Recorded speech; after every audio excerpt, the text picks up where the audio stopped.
Okay, guys, it's reading time again. This is the story of the 5 Mile Poem, Mackinac Bridge, by Gloria Wellen.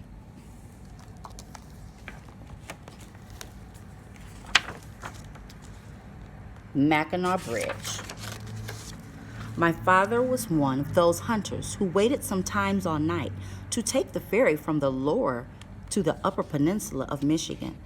As a child, I remember taking a ferry when I made my first visit to the 3 stars of the upper peninsula, the Takalmania Falls, the Pictured Rock, and Copper Harbor.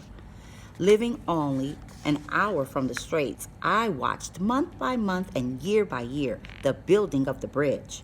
I've made many trips across the Mackinac Bridge, and so have characters in my books, but I always catch my breath at first sight of the stately towers rising in the distance. The bridge is certainly David B. Steinman's finest poem. If only his father, Captain Henson, hadn't been so sad, Mark Henson's 13th summer would have been the happiest summer of his life. Mark's dad was letting him help to line up the cars as they drove onto the Aurora. His dad was captain of a ferry boat that carried travelers across the Straits of Mackinac. This would be the Aurora's last year on the Straits. Mark had been riding the Aurora for as long as he could remember. On hot summer days, Mark had sold lemonade to the long lines of drivers waiting to ride the ferry. In November, deer hunters by hundreds of thousands traveled to the Upper Peninsula. Mark sold hot chocolate to the hunters, who sometimes had to wait overnight to get onto one of the ferries. The Aurora was the smallest in a fleet of ferries carrying cars and passengers between Mackinac City and the St. Ignace. The ferry boats were like a road on the water connecting Michigan's upper and lower peninsulas. From the deck of the Aurora, Mark could see what made him so happy and what made his father, Captain Henson, so sad. He could see the bridge. When it was finished in the fall, the bridge would be the longest bridge in the world. It would stretch an amazing 5 miles across the Straits of Mackinac. It took an hour to cross the straits in the Aurora. That didn't count the hours of waiting in line. It would take a car just 15 minutes to cross the bridge. The bridge would mean the end of the ferries, the end of the Aurora. How could Mark tell his father how much he loved the bridge, especially after what his brother Luke had done? Mark was proud of the Aurora and his dad. He liked the way the gangplank changed with the knoll. He liked the way the big mouth of the ferry swallowed up the cars. He liked the Aurora, but he loved the idea of a bridge, something that could go right through the air and bring things together. Mark had heard his father say, "Any bridge across the straits is sure to collapse. It will never hold up to 70 miles an hour winds and the pounding from ice floes as tall as a 30-foot building." A lot of people shook their heads and said it couldn't be done. 3 years before, in 1954, when they had first begun to build the bridge, it looked like all the bars and derricks in the world were right there, out there in the lake. Luke said, "There's a lot you can't even see. Drivers are working hundreds of feet under the water, putting in piers to anchor the bridge. 2 of the piers are like empty buildings. 2 are like the giant steel cans. They're going to fill the piers with concrete. Those big barges out there are mixing the concrete, nearly 1 million tons of stuff.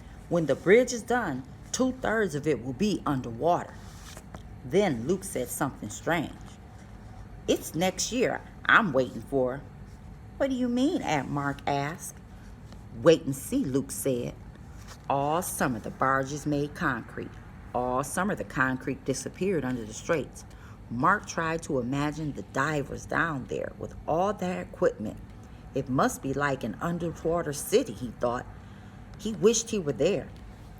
When winter came, the gulls flew south. Bridge workers left. Ferries stopped their runs. 4 feet of ice sealed off the straits. The wind blew and the snow came down, and Mark thought about the underwater city beneath the ice. The summer of 1955, the steelworkers arrived. Luke said they're going to build 2 towers that will stretch 552 feet into the air. You'll be able to see them for miles. I'm going to help them do it. I've got a job as a bridge man.